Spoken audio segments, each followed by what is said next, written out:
हाय दोस्तों, कैसे हैं आप लोग। उम्मीद करती हूँ कि आप लोग बहुत अच्छे होंगे और मैं भी ठीक हूँ।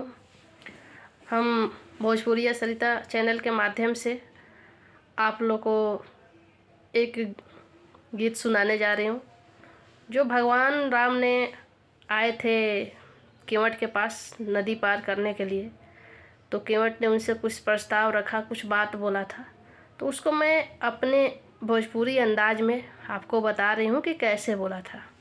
तो आगे सुनिए, इस गीत को सुनिए। अच्छा लगे तो कमेंट करिए, लाइक करिए, शेयर करिए और सब्सक्राइब करिए। और ऐसे ऐसे गाना आप लोग को सुनने को मिलते रहेगा। तो सुनिए, आगे सुनते हैं। कि अरे कैसे के पार हम उतारे,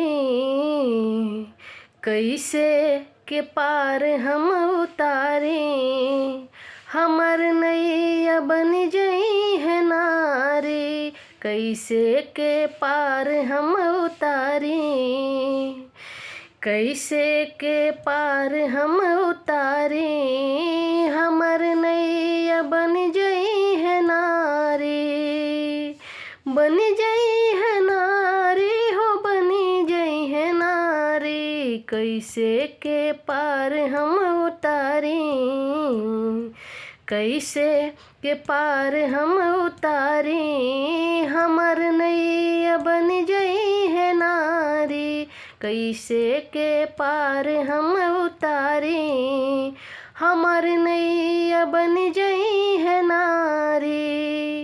यह चरणन के बखान सुन ले हैं, यह चरणन के बखान सुन ले हैं, पत्थर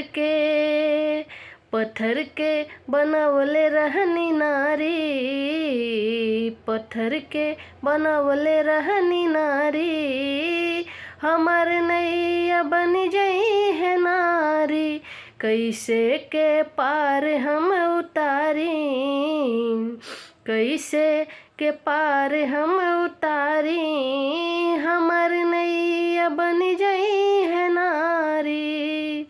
तनिया इशारा जे करती रघुबर, तनिका इशारा ए करती रघुबर, ले अइती कठौता में पानी, दिहती चरणवा पखारी, हमर नैया बन जई है नारी, कैसे के पार हम उतारी, कैसे के पार हम उतारी, हमर नैया बन जई है नारी।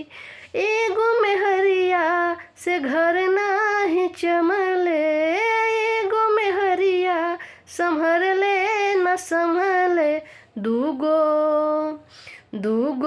करी है मारा मारी, दूगो करी है मारा मारी, हमर नैया बन जई है नारी, कैसे के पार हम उतारी, कैसे के पार हम उतारी, हमर नैया बन जई है नारी, कैसे के पार हम उतारी, हमर नैया बन जई है नारी। लेती राउर चरण पखारी, लेती राउर चरण पखारी,